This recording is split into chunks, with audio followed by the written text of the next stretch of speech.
Et voilà, c'est parti. Bonjour tout le monde, bienvenue dans cet Office Hour spécial sur la gestion des ressources techniques. Donc, je suis Fabrice de France Digital et je vais avoir le plaisir d'animer cet Office Hour.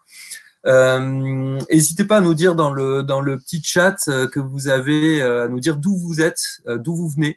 Comme ça nous donnera un petit aperçu de où est-ce que vous êtes répartis à travers la France et le monde entier.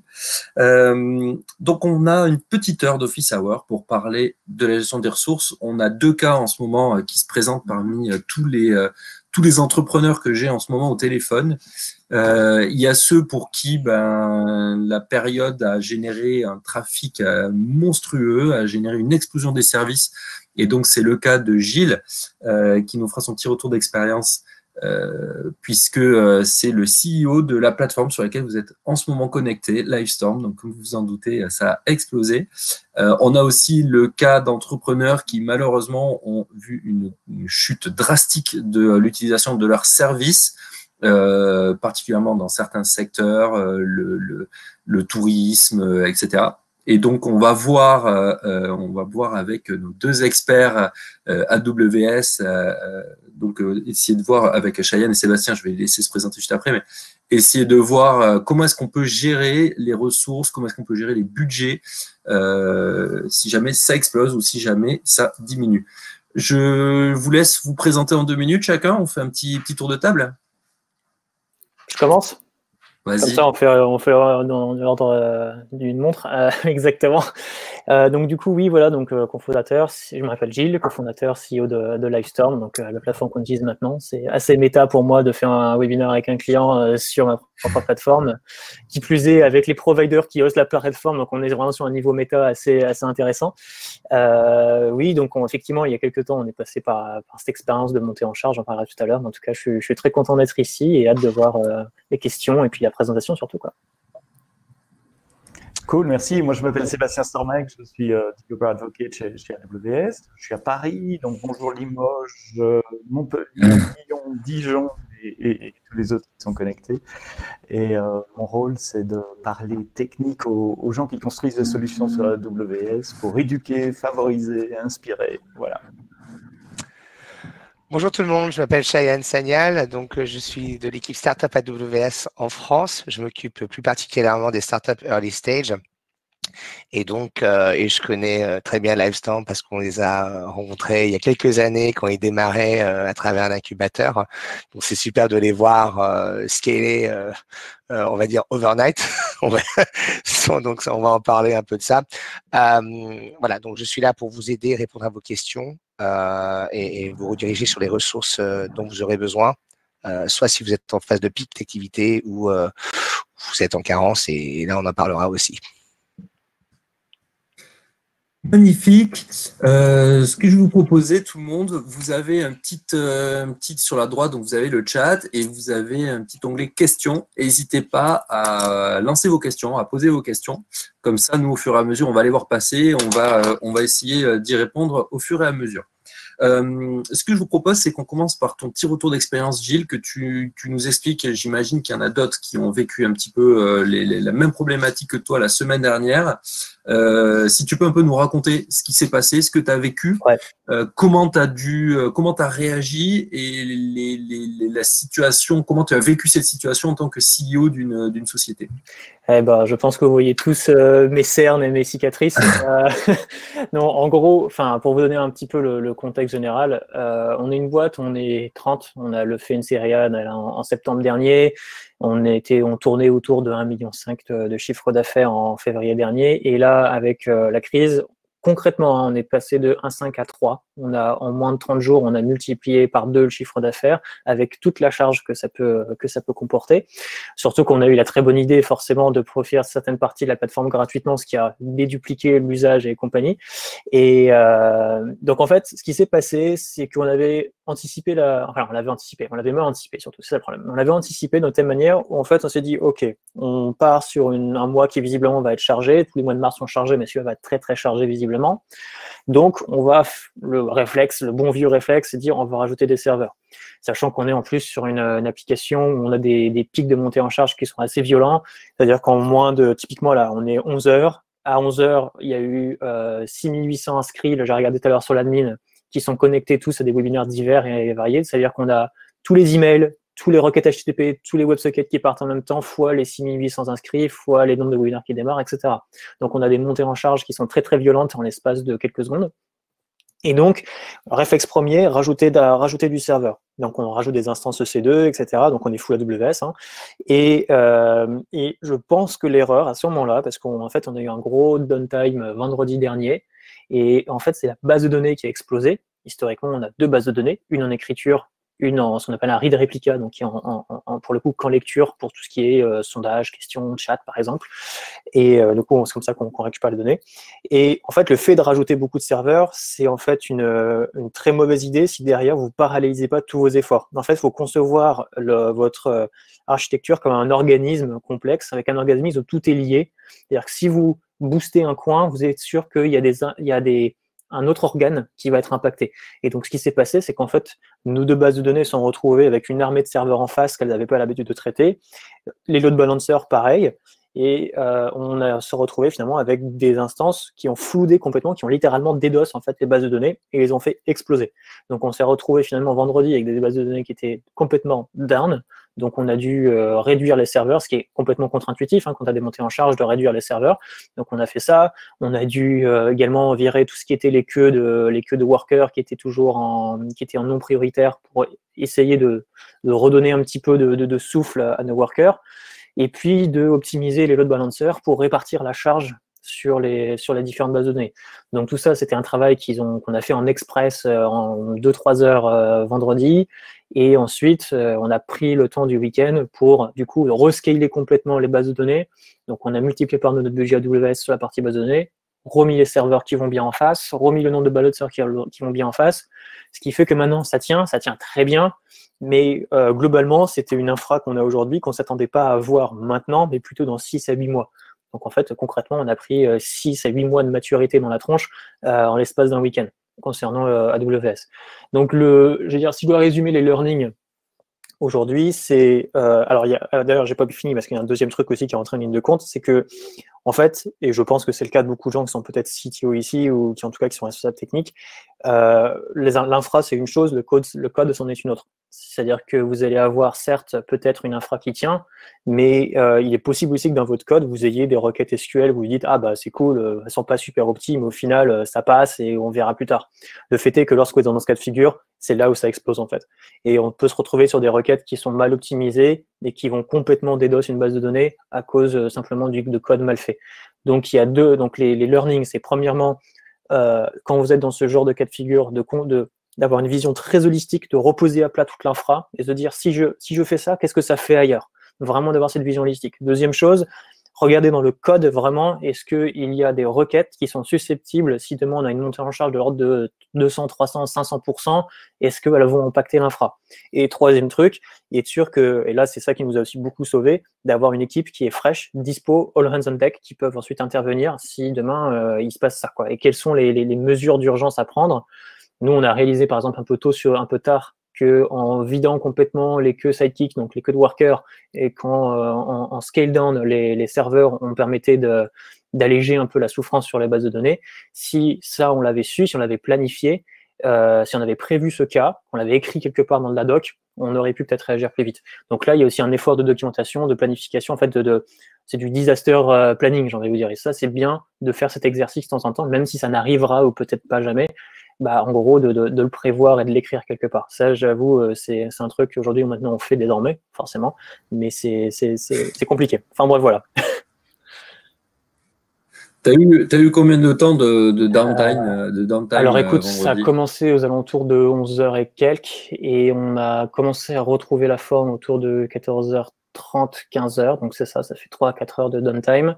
Ensuite, la plateforme était un peu instable jusqu'à 16h, et 16h, c'était bon. 16h, c'était bon. Voilà. Mais c'était le plus gros downtime qu'on ait jamais eu jusque-là. Jusque-là, c'était peut-être genre 2 minutes, 3 minutes, le temps d'un mauvais deploy, de rollback, parce que y a un humain qui n'a pas réussi à faire son truc. Mais sinon, voilà. Quel type de RDS vous utilisez? Alors, on est sur Postgre et RDS. Oui, c'est une base de... Alors là, pour le coup, je sais plus trop exactement, mais oui, c'est une base de données RDS.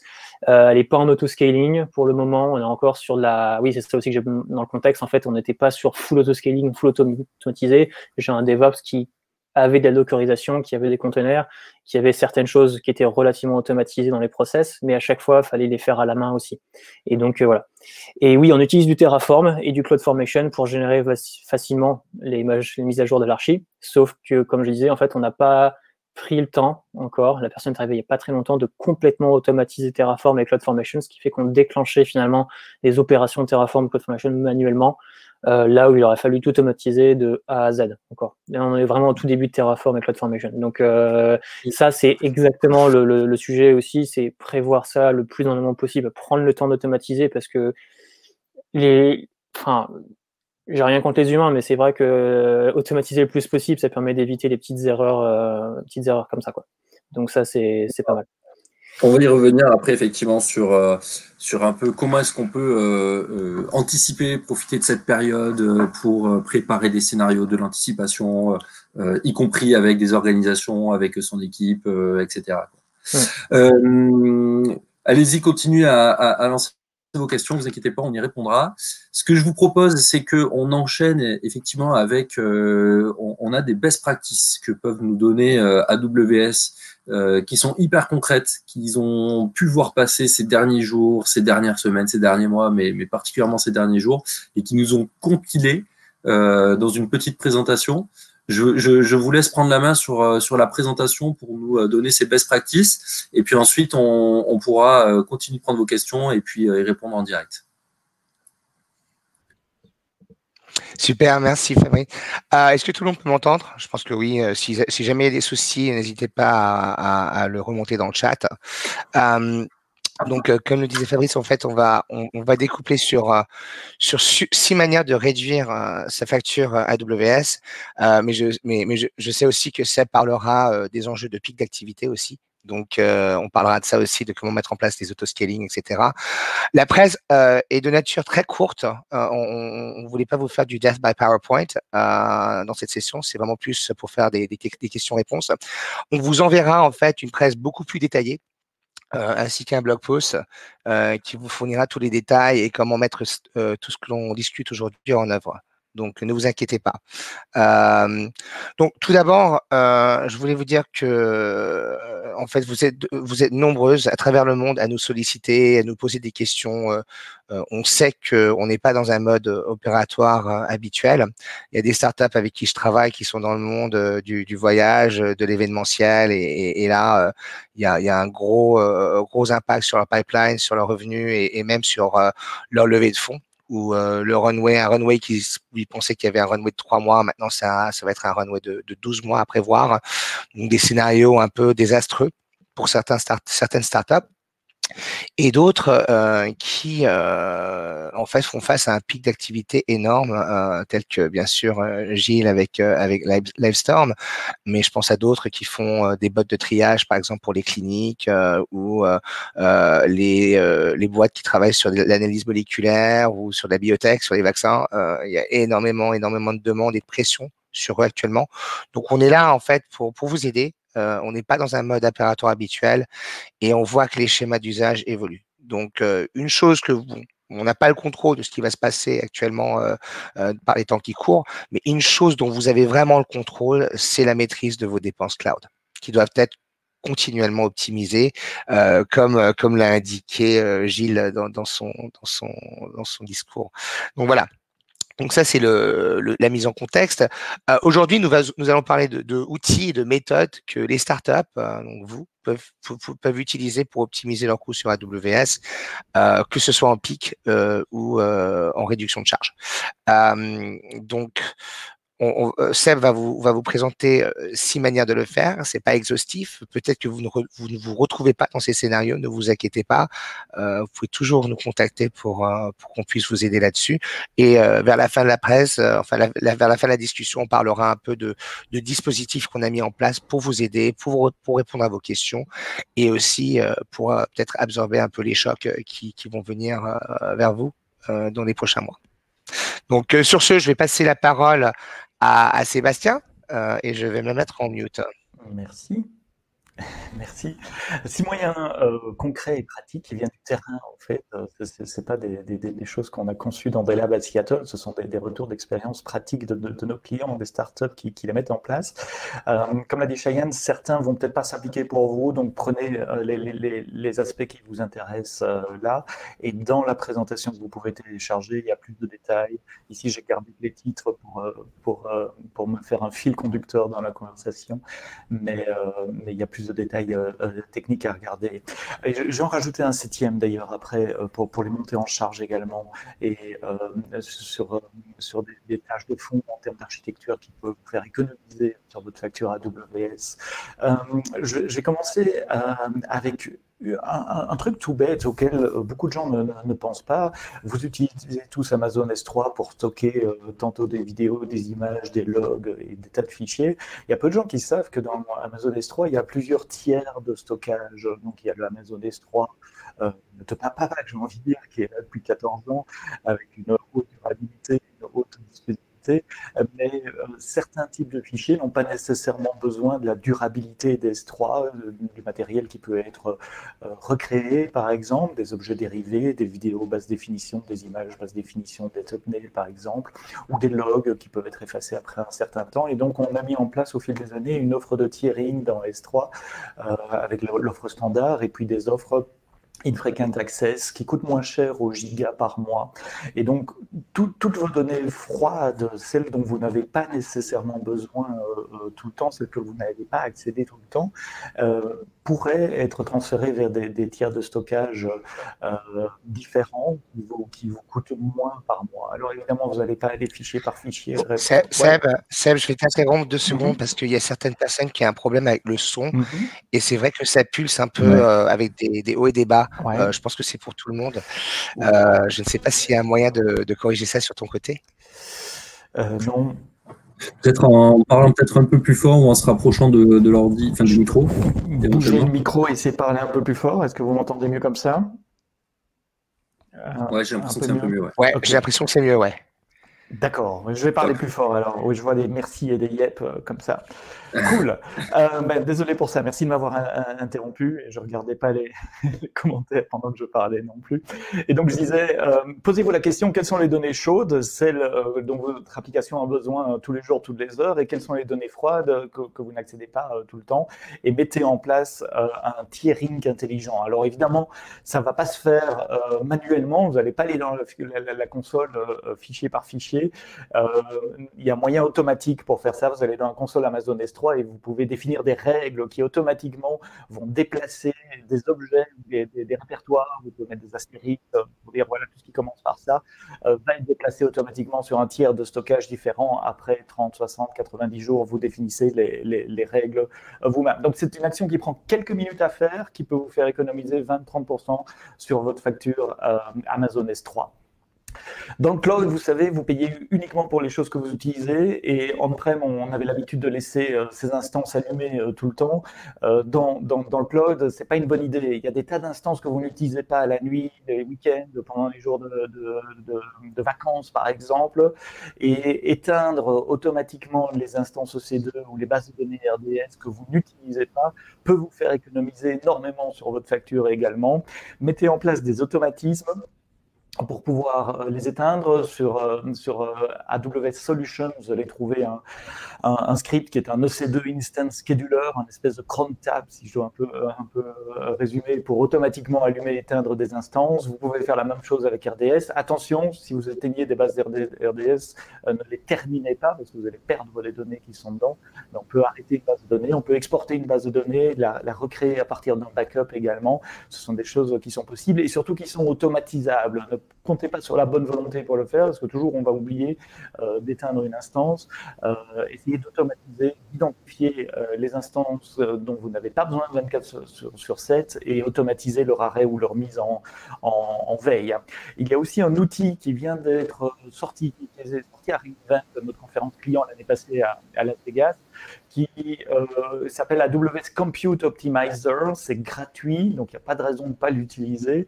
Et il va vous indiquer automatiquement quelles sont les instances qui sont sous-utilisées. Donc il va analyser la capacité mémoire et CPU en utilisation et vous dire, tiens, cette instance-là pourrait être arrêtée ou elle pourrait être downsizée vers un autre type d'instance. Donc AWS Compute Optimizer, c'est gratuit, c'est dans la console et ça vous aide à faire des recommandations. Ça va faire des recommandations sur les instances EC2 que vous pouvez optimiser. Ça ne fonctionne pas encore pour RDS, mais on travaille, donc stay tuned pour faire la même chose sur RDS dans le futur. Tant qu'on parle de C2, il y a des instances EC2 Spot également. Donc vous connaissez EC2, probablement, vous démarrez une instance, vous pouvez l'utiliser et vous payez ce qu'on appelle un prix on demand, à la demande. Il y a un autre moyen de lancer des instances EC2, on appelle ça Spot. C'est exactement les mêmes instances que les instances on demand, donc, que vous connaissez en matière de Linux, Windows, des droits IAM, les sécurités groupes. Tout ça, c'est exactement la même chose. Il y a juste une grosse différence, c'est que vous payez beaucoup moins cher pour des instances spot. Pourquoi? Parce que les instances spot, c'est la capacité excédentaire qu'on met à votre disposition. À tout moment, on a un excédent de capacité dans notre data center et on préfère vous donner cet excédent de capacité à un prix discount plutôt que laisser prendre la poussière dans un coin de notre data center. Donc l'avantage pour vous, c'est que vous pouvez économiser jusqu'à 90% de votre facture EC2. Le désavantage, il faut prendre en compte si vous choisissez Spot, c'est que si on a besoin de cette capacité, pour d'autres besoins, on va vous reprendre les instances. Donc, on va vous envoyer une notification, vous avez 2 minutes pour faire le shutdown, nettoyer vos données et on vous reprend l'instance. Donc, ça ne convient pas pour toutes les applications. Tournez pas une grosse base de données Oracle, par exemple, sur des instances Spot, ça ne marchera pas très bien. Mais pour des instances de CI/CD, pour des instances de développement, de test, même pour de la prod sur des serveurs web derrière des load balancers, les instances Spot fonctionneraient très très bien pour pouvoir faire ça. Donc regardez aux instances Spot, il y a des tas d'outils pour les inclure, notamment dans Autoscaling, qu'Autoscaling puisse automatiquement rajouter des instances Spot. Pour les startups qui ont un business plan à 1 an et qui sont financièrement et en termes de maturité prêts à s'engager sur 1 an, on a des plans de paiement également qu'on appelle AWS Compute Saving Plans, où vous engagez sur un montant par mois à payer pour une période de 12 mois ou de 3 ans. Et en échange de cet engagement, vous aurez un discount sur le prix on demand également. Donc AWS Compute Saving Plans remplace en quelque sorte les reserve instances que vous connaissiez peut-être, en tout cas pour les instances EC2. Plutôt que vous engager sur une capacité, vous engagez sur un budget et nous allons lisser ce budget à travers vos comptes AWS, à travers les régions et à travers plusieurs services qui utilisent EC2. Donc évidemment le C2 classique, celui que vous pouvez utiliser, mais aussi le C2 qui est utilisé dans le contexte de cluster de containers avec ECS ou avec EKS par exemple. Donc c'est beaucoup plus flexible que les reserve instances. Ça a un peu de rigidité parce que vous engagez à payer un montant fixe par mois et que vous utilisiez ou pas la capacité, vous allez être facturé ce montant-là. Mais si vous utilisez la capacité, c'est beaucoup moins cher que prendre une capacité équivalente en reserve instance. Pour le moment... Alors, attention, oui. Attention, Sébastien, de temps en temps, quand ça s'éloigne, on te repère un petit peu. Et surtout, ce qui va être... Ouais, non, et surtout ce qui va être budget, effectivement, si vous avez des questions par rapport à ça, n'hésitez pas à les poser parce que je sais que ça nous a été pas mal demandé en amont. Donc, hyper intéressant, on y reviendra un peu plus tard. Et ouais, reste bien près du micro. D'accord, c'est pas très joli sur la caméra, mais peut-être que vous m'entendez mieux comme ça. J'ai dit les Compute Saving Plans, ils s'appliquent uniquement aux instances EC2 et à Lambda pour le moment, mais différents services qui utilisent les EC2, pas uniquement le EC2 traditionnel, donc aussi les services de cluster. Donc ça aussi, c'est quelque chose qui s'implémente en quelques heures. Vous pouvez être facturé mensuellement ou payer tout upfront, un peu comme vous le faisiez avec des reserve instances avant. Ce qui n'est pas encore inclus dans les Compute Saving Plans, les bases de données. On a parlé d'RDS avant. Et donc, pour RDS, on garde les reserve instances. Donc, c'est la même idée. Vous engagez pour un certain type de base de données dans une certaine région pour une période donnée. Donc, là aussi, si vous avez de la visibilité sur votre business pour 1 an, vous savez que cette base de données-là, a priori, elle ne va pas s'arrêter arrêter pendant l'année à venir, en achetant ou en réservant une capacité de base de données, vous payerez beaucoup moins cher que le prix on demand qui est sur la liste de prix d'Amazon RDS. Et puis, n'oubliez pas de faire le ménage. C'est le printemps, c'est le moment où, en général, on ouvre les fenêtres et on nettoie tout. Faites la même chose dans le cloud. Il y a des tas. N'oubliez pas que vous payez pour tout ce qui est utilisé, en tout cas tout ce qui est réservé, même si vous ne l'utilisez pas. Je pense à des volumes EBS que vous avez détachés d'instances et qui traînent dans un coin. Je pense à des backups EBS, des snapshots EBS qui ne sont plus utilisés. Je pense à des adresses IP élastiques. Vous savez, ces adresses IP que vous pouvez réserver et conserver et les déplacer d'un host à l'autre. Elles sont gratuites tant qu'elles sont attachées à un host, mais si vous les détachez, eh bien, vous payez à l'heure pour ces instances, pour ces adresses IP, alors que vous ne les payez pas, ce qui est quand même assez dommage. Donc, pensez à nettoyer tout ça. Et on a un outil qui vous permet de les repérer. Je suis en train de rechercher le nom. Voilà, AWS Trusted Advisor. Vous le cherchez dans la console, vous tapez Trusted Advisor. Et Trusted Advisor va vous donner des conseils dans différentes catégories, sécurité, performance, etc., mais aussi en matière de coûts. Et il va chasser pour vous toutes ces petites choses, les volumes EBS, les adresses IP, etc., qui ne sont pas utilisées, qui ne sont pas attachées, de manière à vous faire des recommandations. Donc, vous allez dans la console, vous regardez Trusted Advisor et immédiatement, quelques minutes, vous pouvez prendre des actions, peut-être en quelques heures, si ce sont des nettoyages de backup ou des choses comme ça. Et vous allez voir l'effet immédiat sur votre facture. Alors peut-être pas la facture de cette fin de mois-ci parce qu'il reste 5 jours, mais dans la facture suivante, vous verrez les effets de cela. Donc ça, ce sont les 6 points dont je voulais parler. Et je vous ai dit que je voulais en rajouter un 7e avant de prendre des questions et de faire une conversation finalement et de répondre à vos questions. Et le 7e, il concerne plus l'architecture. C'est peut-être que vous travaillez sur une architecture traditionnelle avec load balancer, instance EC2, RDS. Donc, ce sont des infrastructures, si vous avez mis les propres règles d'auto-scaling en place, vous permettent de répondre à la demande, mais aussi de réduire votre empreinte quand vous avez moins de demandes. Et c'est très bien, c'est ça qu'il faut faire. Mais de plus en plus d'applications, maintenant, on les développe sans serveur. On les déploie sans serveur, en serverless. Vous avez entendu parler de Modern Application Development, de serverless. Et on a beaucoup de services qui permettent de faire des applications serverless. Serverless, ça ne veut pas dire qu'il n'y a pas de serveur, il n'y a pas de magie. Il faut bien faire tourner du code quelque part, il faut bien stocker du code quelque part, mais serverless, ça veut dire c'est nous qui gérons les serveurs et c'est pas vous qui les gérez. Donc vous n'avez pas de patching à faire, vous n'avez pas de security group, de gestion d'utilisateurs à faire sur des machines Linux ou Windows. Lambda est le service, AWS Lambda est le service auquel on pense d'abord. Ce sont des fonctions qui peuvent se déclencher sur appel d'API par exemple ou sur base d'événements. Dans des containers, on peut faire du serverless également. Donc si vous utilisez les services d'orchestration de containers comme ECS ou EKS pour Kubernetes, il y a une option qui s'appelle Fargate où vous ne devez plus gérer les instances EC2. Dans les anciennes versions d'ECS et EKS, c'est à vous de fournir des instances EC2 et c'est nous qui allons déployer les instances EC2, les containers sur les instances que vous fournissez. Avec Fargate, vous ne voyez plus d'instances EC2, donc vous n'avez plus à scaler, vous n'avez plus à gérer des instances EC2, nous le faisons pour vous. En base de données, Aurora, qui est une base de données compatible avec MySQL ou Postgres, peut être en serverless également. DynamoDB est en serverless. S3 est en serverless, c'est du stockage de fichiers sans serveur. Vous n'avez pas à patcher S3 ou à gérer des utilisateurs sur S3. Donc si vous prenez un moment de calme peut-être dans votre activité pour le moment, c'est peut-être le moment de réarchitecturer et se dire tiens, ça pourrait être déplacé sur EKS Fargate, sur ECS Fargate ou sur Lambda ou telle base de données RDS MySQL, je pourrais la migrer sur Aurora en serverless. Je suis pas en train de dire que ça répond à tous les besoins de toutes les applications et vous avez certainement des use cases extrêmement valables pour garder des applications sur des instances EC2, mais réfléchissez en termes d'architecture au mode serverless. J'ai parlé plutôt dans cette année à 20 minutes. le média en ligne qui édite notamment le journal gratuit que vous connaissez.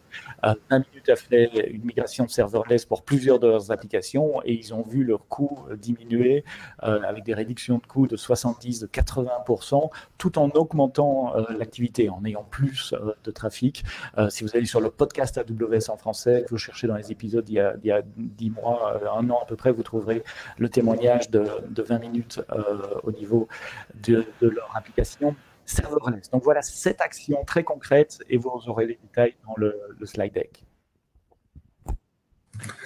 Magnifique, merci beaucoup. Écoute, c'était très... Alors, les explications étaient très claires, le son un peu moins, mais on a quand même compris. On a plusieurs questions qui arrivent et puis on a des cas concrets qui sont en train de se produire, puisque dans le chat, je pense que vous avez vu passer, il y a Gabriel qui est en train de vivre un pic de charge et donc qui est en train d'essayer de regarder si c'est pas si jamais c'est pas une attaque. Moi, ça me fait penser à quelque chose. Avant de rentrer un peu dans quelques questions techniques qu'on a reçues, c'est par rapport au monitoring qu'on met en place sur ces serveurs pour être capable de détecter une montée en charge, d'être capable de détecter l'origine. Est-ce que c'est une vraie montée en charge ou est-ce que c'est une attaque? Est-ce que vous avez des retours et des conseils à prodiguer par rapport à ça? Moi, je peux déjà te parler un petit peu de nous, ce qu'on a fait. Alors, effectivement, un truc qu'on regarde beaucoup, c'est l'origine des IP, machin, les user agents qui sont utilisés. À chaque fois, on a des alertes en fonction de est-ce que c'est du Selenium ou voilà, ça permet de dire est-ce que c'est des robots qui utilisent ou des choses comme ça. Pour les origines des IP, en général, il suffit de les localiser un peu dans le monde, c'est un peu toujours le même pattern. Et puis, pour le savoir source, c'est un peu les mêmes qui reviennent. Après, voilà, c'est juste souvent. Après, les mecs sont peut-être un peu malins et ils se débrouillent. Je sais qu'alors, on avait regardé un petit peu parce qu'on a eu ce cas une seule fois et du coup, on a eu la chance en fait d'avoir toujours les mêmes IP qui nous spammaient. Donc, en fait, on a juste bloqué les IP manuellement dans un register. Après, je sais qu'AWS a des moyens avec des firewalls. Je sais qu'il y a des outils pour faire ça qui sont bien aussi. Tu as des solutions en ligne, des SaaS tout fait qui permettent aussi de faire ça. Mais en tout cas, si tu es client AWS, peut-être que le premier step, c'est effectivement de regarder qu'est-ce qu'il y a dans les produits. Je pense qu'il y a des choses, des espèces de firewall ou des choses comme ça qui vont en fait détecter en temps réel si c'est suspicieux ou pas. Enfin, j'imagine, mais là, je laisse plutôt la place à Sébastien. Oui, il y a un Web Application Firewall que vous pouvez mettre en place assez rapidement, le connecter à vos load balancers ou à votre distribution CDN et appliquer des règles de filtrage pour les attaques par SQL injection, par cross-path, CSS, etc. Vous pouvez également whitelister ou blacklister des ranges d'adresses IP, donc très facilement en cas de suspicion de DDoS, si le DDoS n'est pas trop bien fait et utilise le même range d'adresses, allez très facilement bloquer ce genre d'adresse. On a un outil de protection de DDoS également. Malheureusement, merci Cheyenne de mettre l'adresse dans le chat. L'outil de protection de DDoS, je ne le connais pas trop bien, donc je préfère pas trop en parler, mais regardez dans la doc et regardez dans la console, peut-être que c'est la solution qui s'appliquerait pour vous également. Cool. J'ai vu qu'il y avait aussi une question, alors je prends juste une question qui remonte à ce que j'ai dit tout à l'heure, c'est pour les spots instances. Oui. Nous, on utilise les spots instances typiquement, et en fait, le retour d'expérience qu'on a, c'est que pour le coup, on n'a pas des... Là, on n'est pas clairement dans un cas où on doit downsizer l'infra, c'est un peu l'inverse, mais en l'occurrence, il y a quand même des moments dans la semaine, dans la journée, où il y en a forcément beaucoup moins. Et ça ne sert à rien d'utiliser une infra qui va nous coûter peut-être 50 000 € par mois à des moments où en réalité on n'a pas trop de besoin. Typiquement, voilà, en France, il y a peu de webinaires qui se passent à 3 heures du matin, donc on peut downsizer via des spots instances qui vont juste, donc on vend une partie des serveurs qui sont en spot et qui vont ensuite se downsizer. Pareil pour le week-end. Ça permet vraiment d'optimiser les coûts, sauf que nous, on a forcément étant une plateforme de vidéo, on a des coûts d'infra qui sont peut-être un peu plus élevés que la moyenne à cause du streaming, du stockage, etc. Et en plus, on a un double peine parce qu'on a, enfin double peine, c'est un grand mot, mais ce que je veux dire, c'est qu'on a certes l'infra serveur, mais on a aussi l'infra, le layer vidéo qui nous coûte, comme si on a fait 2 infras l'une sur l'autre. Donc, donc les spots instants sont un bon moyen je parle aux gens qui sont gérants, en tout cas, c'est un bon moyen d'utiliser vos grosses margins, en tout cas. Et je rebondis sur un autre truc qui marche vraiment bien, c'est les lambda On a parlé Lambda tout à l'heure, c'est un truc qui marche vraiment bien chez nous. Typiquement, on ne l'utilise pas sur toute l'infra, mais il y a certaines parties qui sont où c'est des tâches qui ne sont pas forcément, on va dire, extrêmement cœur, qui le sont importantes, mais qui ne sont pas extrêmement cœur, mais on n'est pas en mesure de développer une infra juste pour ça. Je m'explique. Par exemple, un webinaire CERET, on récupère un fichier MP4 pour l'enregistrement via le vendor de vidéo qu'on utilise. Et ce fichier MP4, on aimerait bien, c'est le transcoder et le proposer ensuite sur un format de stream en HLS avec différentes résolutions. On pourrait le faire ça à la main, machin, etc., avec une infra, avec une app qui tourne sur une instance EC2. Mais en l'occurrence, ce qui marche plutôt bien, c'est que non seulement il y a le média encodeur de AWS, mais en plus, il y a une fonction lambda. Ce qui fait qu'en fait, on a juste une fonction lambda qui tape dedans, qui envoie depuis un bucket S3 le fichier MP4. Media Transcoder s'occupe de le transcoder en HLS, en différents formats de streaming, et ensuite le remet dans le fichier, dans le bucket S3 avec le bon naming et on tape dedans. Et en vrai, ça nous a économisé comme beaucoup d'argent et beaucoup de temps parce que finalement, il y avait tous les outils en place, ça sert à rien de réinventer la roue. Donc ça, c'est vraiment, c'était une feature quick fix, quick win, mais énorme. Je souhaite rajouter un point là-dessus, Gilles, si c'est possible. Je pense que il y en a beaucoup d'entre vous qui vont peut-être faire face à un arrêt d'activité ou un suspens d'activité ou un ralentissement. Et on pose beaucoup la question, qu'est-ce qu'on fait? Est-ce que je mets mon CTO au chômage à temps partiel ou des choses comme ça? Et la réponse que normalement je souhaite communiquer, c'est que c'est une opportunité pour ceux qui ne vont pas vraiment faire beaucoup de ventes ou ne vont pas maximiser des efforts marketing, de se focaliser sur la R&D. Et donc, ce que disait Sébastien, c'est peut-être l'opportunité de faire une refonte. Vous avez peut-être une application monolithique, d'accord, donc classique avec des bases de données, l'application server et la stack web. C'est peut-être une opportunité maintenant de voir dans votre architecture laquelle peut être pivotée en serverless. Pourquoi? Pas parce que c'est joli, mais parce que vous allez avoir une architecture qui est éteinte. Quand vous n'avez pas de business, votre architecture est éteinte et elle s'allume que lorsque vous en avez besoin ou que lorsque vous avez du business. Et donc, ce que je constate avec des startups qui ont des serveurs, qui tournent des EC2, des RDS en continu, il y a une gestion beaucoup plus fine qui doit être faite, comme l'a présenté Seb. Mais quand ils sont en mode serverless, la partie de leur architecture qui est en serverless, ils s'en préoccupent pas trop. Et c'est ça qui est assez important. Seb, je ne sais pas si tu veux rajouter quelque chose. Oui, en fait, il y a deux métriques de pricing sur AWS Lambda. La première, c'est le nombre d'invocations. Et ça, c'est peanuts. Hein, c'est 1 million d'invocations pour 20 centimes de dollars. Et le premier million d'invocations est pour nous tous les mois. Donc, vous payez à partir de la première requête après 1 million. Et puis, il y a le temps d'exécution, le temps CPU en fonction de la taille du container dans lequel fonctionne votre fonction Lambda. Les plus gros containers sont facturés plus fort. Mais ce qui est important, c'est que s'il n'y a pas d'invocation, il n'y a pas de facturation non plus. Et donc, comme disait Julien, une infrastructure serverless qui n'est pas utilisée, ça coûte 0, là où une infrastructure traditionnelle avec load balancer, C2 et RDS qui n'est pas utilisée, coûte un peu, même en charge minimale, parce que vous payez le load balancer à l'heure, parce qu'en charge minimale, il va vous rester 1 ou 2 instances, probablement 2 si vous avez une bonne architecture, même la plus petite qu'il soit, vous allez la payer, même s'il n'y a pas de client qui utilise votre plateforme à ce moment-là. Alors justement, merci Cheyenne, ça me permet de rebondir. Sébastien, tu as parlé de ménage de printemps. Alors, ça tombe bien parce qu'en ce moment, on est nombreux, il y a beaucoup de monde en tout cas qui se retrouve bloqué à la maison et qui a déjà fait tout le ménage, les carreaux, le sol, etc. On parle de ménage de printemps technique. Qu'est-ce que vous recommandez les uns et les autres de faire comme ménage? On en profite pour faire quoi si jamais on a un downsize en ce moment?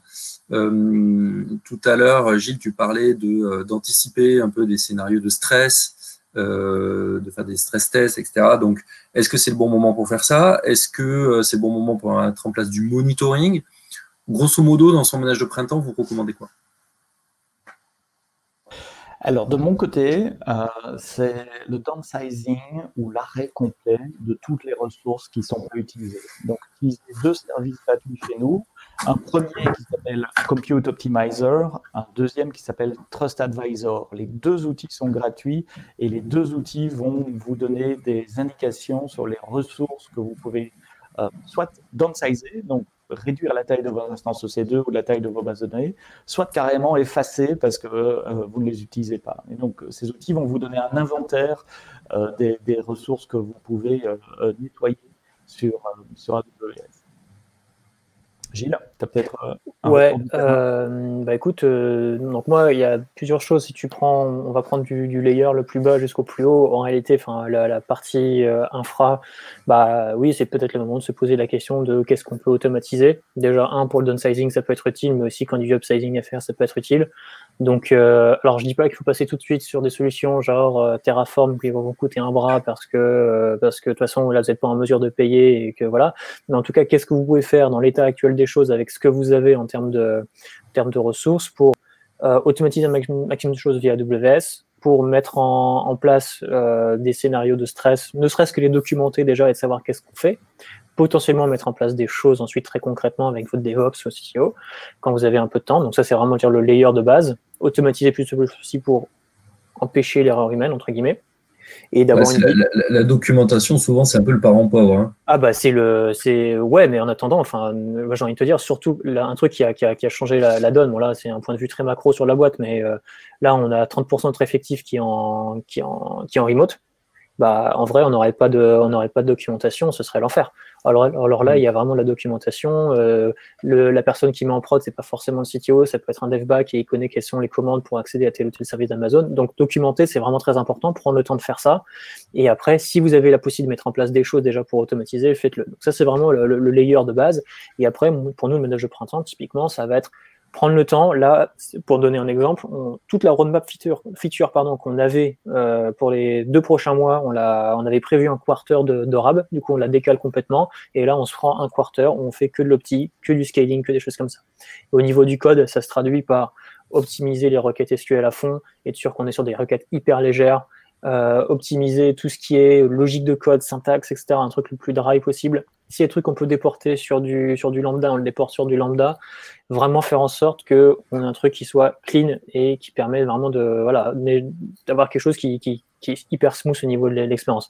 Et donc ça, c'est ce qu'on fait à l'heure actuelle. S'occuper aussi des petits bugs qui pourraient causer entacher l'expérience utilisateur. Je pense que c'est le bon moment. D'habitude, on fait ça l'été. Là, on a un petit peu moins de trafic, on a un petit peu moins de choses à faire. Donc, autant s'occuper des travails de fond, faire le travail de fond, et c'est très bien, quoi. Quand tu parles de documentation, je voudrais relier avec CloudFormation ou Terraform, infrastructure as code, parce que automatisation, c'est de la documentation également. On ne parle pas de Word ici pour documenter votre infrastructure. Ouais, bien sûr. Si vous avez des scripts Terraform ou CloudFormation, c'est une documentation de votre infrastructure. Là où, quand vous cliquez dans la console, personne ne sera capable de recréer la même infrastructure pile poil exactement au carré comme vous l'avez fait. Si vous avez un script, que ce soit Terraform, CloudFormation, CDK, peu importe la technologie, vous avez une documentation extrêmement formalisée, très formelle, automatique de votre infrastructure as well, de votre infrastructure, oui, as code. Et alors, je sais que le code ne remplace pas une vraie doc, mais au moins, c'est un point de départ que tout le monde peut lire, tout le monde peut comprendre et tout le monde peut répéter cette infrastructure dans des moments de crise, c'est crucial. Et puis même, ne fût-ce que pour recréer un environnement de dev ou de test qui soit ISO parallèle à la prod, vous avez un script qui vous permet de le faire. J'ai vu passer une question tout à l'heure, Gilles, c'est comment on identifie les goulots d'étranglement dans l'architecture parce que justement, si on fait des stress tests, etc., ça va être le bon moment pour identifier ça. Moi, je suis un peu un partisan du taylorisme. C'est en gros, plus vous silotez votre infra, plus vous savez en fait où est-ce que ça va péter.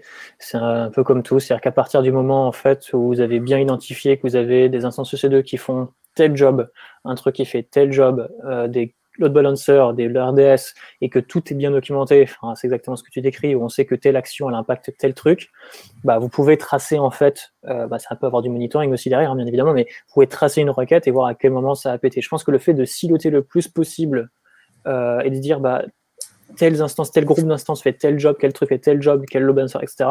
Ça permet déjà d'identifier à quel moment ça va exploser et quelles sont potentiellement les origines. Ensuite, il n'y a pas d'autre, il y a pas d'autre choix que d'avoir du monitoring de bout en bout. Nous, on a beaucoup de choses déjà sur AWS. On a Datadog aussi par-dessus qui va lire en plus, qui va ingérer tous les logs AWS, voir toutes les requêtes HTTP et voir un petit peu ce qui se passe. Va avoir un truc qui s'appelle Skylight aussi, en plus de ça, qui va monitorer tout ce qui se passe au niveau du trafic des bases de données, quelles sont les requêtes. Typiquement, voilà, un truc qui est intéressant. Peut-être le premier truc de monitoring à mettre en place quand vous avez des stress tests, c'est regarder du monitoring sur les bases de données spécifiquement. Quelles sont les requêtes qui vont le plus fonctionner d'énergie? Ça permet d'identifier non seulement quel est le job, la feature, la fonctionnalité qui prend le plus de mémoire, enfin de pros en fait, en gros, et quelle est surtout la requête SQL qu'il faut optimiser. Et en fait, ça a un impact directement sur le boulot du dev et sur justement ce fameux ménage de printemps. Donc, j'ai pas une réponse, si tu veux, très claire, si ce n'est monitorer et siloter l'infra le plus possible pour vraiment avoir savoir où est-ce que ça pète, à quel moment dans le chemin de la requête, quoi. Voilà.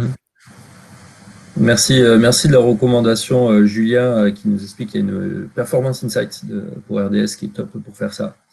Et donc justement, tiens, Julien, j'ai vu qu'il avait posé une question tout à l'heure, un peu spécifique. Donc, il trouve que l'ensemble Cost Explorer est complexe à utiliser. Il a du mal à comprendre et à target ce que ça lui coûte précisément. Par exemple, sur RDS, comment savoir le prix du stockage versus utilisation des instances versus bande passante utilisée. Est-ce que vous avez un élément de réponse par rapport à ça, Sébastien, peut-être? Cheyenne. Non. Non, il faudrait regarder dans le cas spécifique et la console de Cost Explorer. Je suis tout à fait avec toi, Julien, pour reconnaître que c'est pas toujours facile de comprendre une facture AWS ou certainement pas de l'estimer. Mais on a différentes ressources pour pouvoir aider. Notamment des calculateurs de coûts, notamment Cost Explorer, mais j'ai pas d'éléments de réponse spécifique sur la partie RDS. Cheyenne, peut-être?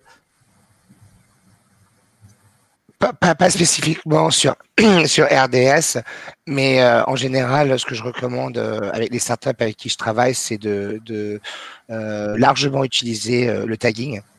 Donc Cost Explorer, ce qui permet en fait après de faire les filtres et de faire la différence entre les différents services, les différents enjeux que tu peux naviguer. Brut de fonderie, c'est vrai que Cost Explorer, c'est un peu, comment dire en français, daunting, en anglais, c'est un peu, ça peut faire peur. Mais je te recommande, je vais passer sur un peu les trucs de soutien qu'on va faire pour les startups, de prendre un rendez-vous avec un de nos SA, nos solutions architectes. Ils peuvent t'aider à naviguer ça et on pourra expliquer comment mettre les tags d'une telle manière que ce sera plus facile à gérer et d'utiliser ça d'une manière plus efficace. Ouais, super transition. Pour finir un petit peu, on s'approche de la fin du webinaire, mais pour terminer, en ce moment, donc tous ceux qui sont un peu downsize, etc.,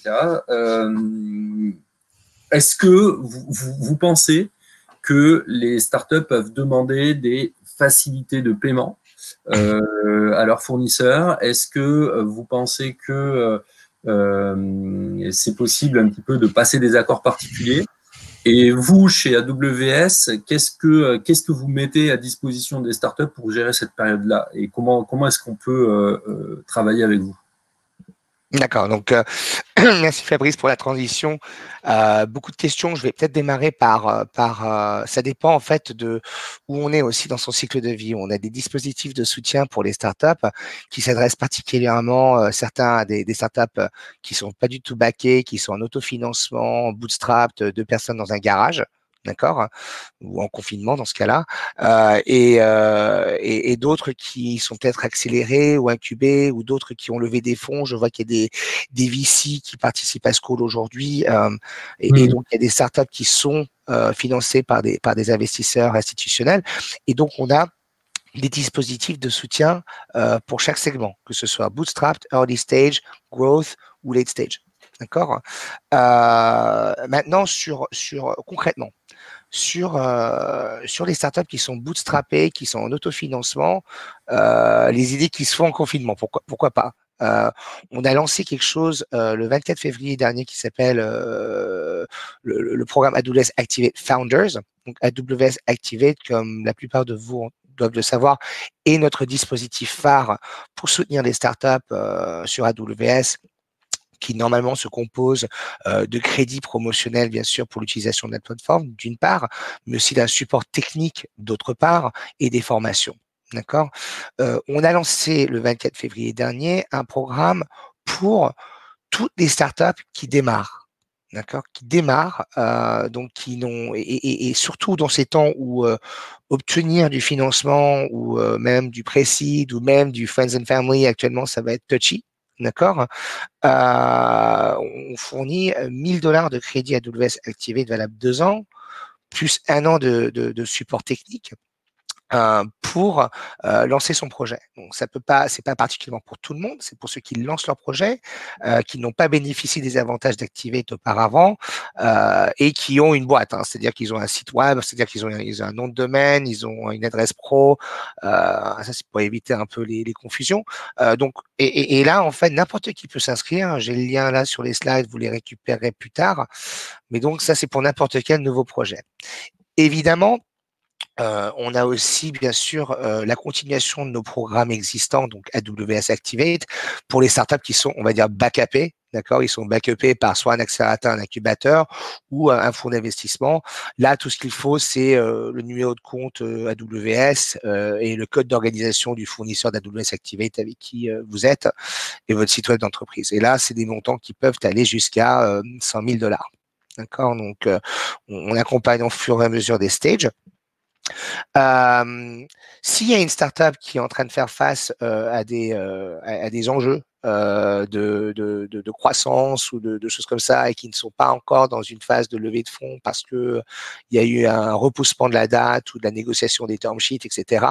Je vous encourage vivement de contacter en fait l'équipe AWS Startup France. Je vous donnerai le lien à la fin de la presse et on peut étudier ça au cas par cas, d'accord, pour voir ce qu'on peut faire sur le soutien technique.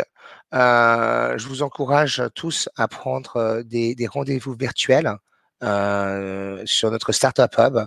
Je sais qu'il y en a qui sont dans le chat, qui notamment Skileos, qui ont pu profiter de ces Office Hours.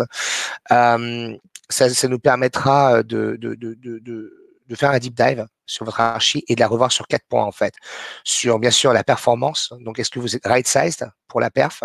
Est-ce qu'elle est résiliente? Et donc est-ce que vous avez mis des dispositifs de management pour que il y a un mode de failover? Est-ce que elle est sécurisée? Et la 4e point, c'est est-ce qu'elle est optimisée pour les coûts? D'accord, donc on va regarder ça sur ces 4 vecteurs pour vous aider à optimiser votre architecture avec un expert technique. Vous avez aussi accès à des experts business comme moi-même, comme ma collègue Amrita ou Julia Barry, pour vous aider sur des questions de crédit, de facilité de paiement, des choses comme ça. On peut les étudier avec vous. On est là pour vous aider. On peut pas évidemment fournir $100 000 de crédit à tout le monde. J'adorerais le faire, mais malheureusement, ce n'est pas l'objectif. Mais l'objectif, c'est de vous donner tous les moyens pour survivre, adapté à vos besoins et adapté à votre run. D'accord. Hyper clair, hyper clair. Par rapport toi, Gilles, qui est CEO de ta boîte, par rapport à des facilités de paiement, etc., toi, tu as des petites recommandations à donner ou pas? Bah écoute, nous on a bénéficié d'Activate au début et je te cache pas que étant donné le coût d'infra qu'on avait, c'était clairement un gros plus. Donc ça nous a permis de rester très lean. Pour notre petite histoire, on a levé juste 500 000 €, c'était en 2017, donc c'était en juin 2017.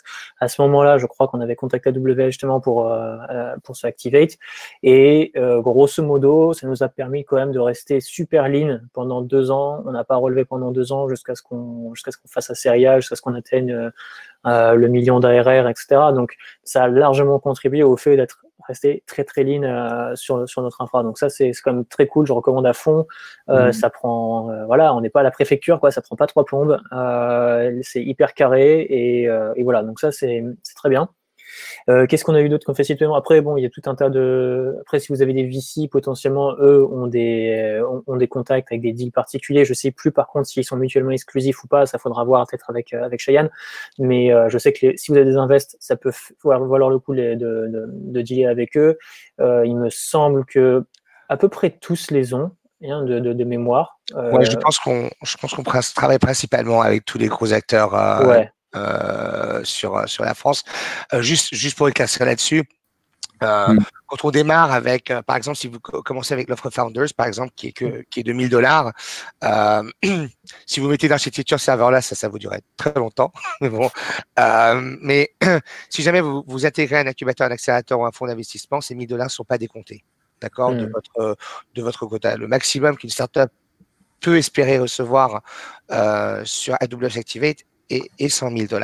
D'accord. Donc, ce qu'on essaie de faire au maximum quand on travaille avec des startups, c'est pas forcément de leur fournir le maximum le plus tôt possible, mais c'est de les accompagner au fur et à mesure qu'ils scalent. Scale. Je sais pas comment on dit ça en français, mais bon. Et donc, du coup, par exemple, Gilles, toi, tu es passé par Paris Co. Ouais. Tu as pu bénéficier d'une cagnotte assez conséquente. Ouais. Donc, ce qui t'a donné vraiment un bon runway. Après, si on est dans un incubateur très early stage, où il y a très peu d'accompagnement, c'est peut-être moins. Mais dès que vous commencez à évoluer dans le cycle, donc si vous levez des fonds, vous pouvez débloquer des crédits supplémentaires. D'accord. Le deuxième point là-dessus, c'est, j'insiste sur le support technique. Pas tout le monde est expert cloud et Gilles et Seb et moi-même ne pourrons pas faire des office hours tous les jours, mais le support technique, c'est un support 24/24, 7 jours sur 7. D'accord. Si jamais vous avez des soucis avec ce support technique, prévenez-nous. On est là pour débloquer les escalations. D'accord. Mais ça, c'est quelque chose qui peut vous être très utile, notamment même sur l'utilisation de Cost Explorer, qui était une question qui est venue tout à l'heure. Le support n'est pas là juste pour soulever des problèmes techniques. Il est là pour soulever toutes sortes de problèmes. Et ça, c'est super important à comprendre. Les gens pensent souvent « Ah, j'ai pas de bug, du coup, je fais pas de ticket. » Non, si vous avez des questions que vous vous posez, vous trouvez pas dans la doc, vous trouvez pas d'informations dans la communauté, vous pouvez lever un ticket. Et chaque startup qui fait partie de Activate a accès à ça. Je vais tirer un peu pour sa partie financement, je vais partir un peu les cheveux du discours là, mais en gros, Cost Explorer aussi a un avantage, c'est que vous pouvez savoir exactement qu'est-ce qui coûte quoi en fait dans votre infra. Et mettons vous avez une activité qui demande un peu de R&D ou quelque chose qui se rapproche en tout cas de la R&D, vous êtes capable grâce au WS du coup d'évaluer le coût de ça, ce qui vous permet en fait derrière et j'en parle d'expérience de CEO, de gestionnaire, vous pouvez aller chercher en fait par exemple des prêts BPI, PIA 1, PIA 2 ou d'autres subventions sur lesquelles on vous demande de justifier, en fait, ils tolèrent les coûts serveurs à partir du moment où c'est justifié dans une démarche de recherche et développement. Et Cost Explorer permet justement de spotter un petit peu quels sont ces coûts-là. Donc, si jamais c'est quelque chose qui vous intéresse, ça marche plutôt bien. Une autre bonne technique pour analyser ces coûts, c'est ne pas hésiter de créer plusieurs comptes AWS et de séparer ces comptes de prod, ces comptes de test, de dev, de R&D, parce que vous avez des factures séparées. Même si vous les regroupez avec AWS Organisation, qu'à la fin vous n'avez qu'une seule facture, au moins vous pouvez faire un breakdown extrêmement simplement des coûts, en plus de tas d'avantages de sécurité, de limiter le scope des applications que vous déployez dans ces comptes.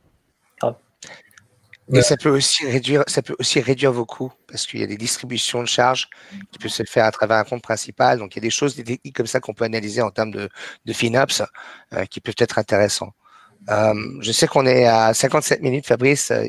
Donc, juste un dernier point, c'est juste vous recevrez les informations sur le slide deck. Mais n'hésitez pas, en fait, s'il y a des questions auxquelles on n'a pas répondu ou il y a un scénario que vous ne trouvez pas, n'hésitez pas à nous contacter à l'adresse email qui est là-dessus, francestartupbd@amazon.com. Ça redirigera toutes vos questions à quelqu'un de notre équipe, quel que soit le stage de votre startup. On aura la bonne personne pour interagir avec vous. Ouais, top. Merci pour le dernier petit tips. C'est vrai que c'est quelque chose de malin à mettre en place. Par rapport aux questions en ce moment, à la situation que vous pouvez vivre, De toute façon, vous allez pouvoir retrouver un peu tous les office hours que France Digital a mis à votre disposition. Donc, en cette période, on a mis à disposition toutes les ressources de l'association. Tout ce qu'on fait d'habitude pour nos adhérents, on l'a mis à disposition gratuitement et publiquement pour tout le monde parce qu'on a tous besoin de se serrer les coudes. On a fait un office hour sur le chômage partiel. On a fait un office hour sur la restructuration des dettes, sur le refinancement par rapport aux investisseurs, sur le churn, éviter le churn dans cette période, sur la communication de crise. On va avoir un office hour cet après-midi sur les indépendants, si vous en connaissez, et on aura un office hour demain sur le financement européen. Il y en a d'autres qui sont à venir sur les semaines suivantes. On a pas mal de regroupements en ce moment, donc en format webinaire, entre des CTO, des CFO, des CMO pour les adhérents de France Digital.